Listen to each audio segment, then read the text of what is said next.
ఎంతో హెల్తీగా, క్రిస్పీగా ఉండే రాగి దోశను ఒకసారి ఇలా ట్రై చేయండి. మీ ఇంట్లో వాళ్ళు మిమ్మల్ని ఆకాశానికి ఎత్తేస్తారు.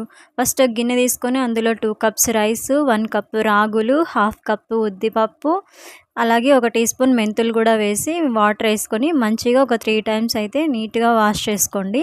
తర్వాత ఫోర్త్ టైమ్ ఇందులో మంచినీళ్ళేసుకొని ప్లేట్ పెట్టేసి ఒక 6 గంటలు వీటిని బాగా నాననివ్వండి. 6 గంటల తర్వాత ఇలా బాగా నానిపోయిన తర్వాత వీటిని మిక్సీలో ఏసుకోండి. ఇందులో ఇప్పుడు కొంచెం బొరుగులు, అందులో కొంచెం రైసు, తగినన్ని వాటర్ ఏసుకొని ఇలా మంచిగా మిక్సీ పట్టుకోండి. తర్వాత దీన్ని నైట్ అంతా ఫర్మెంట్ అవ్వనివ్వండి.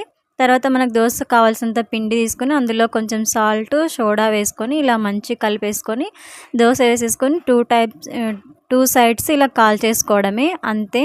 క్రిస్పీగా, హెల్తీగా ఉండే రాగి దోస రెడీ. చట్నీతో తింటే టేస్ట్ అద్దిరిపోతది. వీడియో నచ్చితే లైక్ చేయండి, షేర్ చేయండి.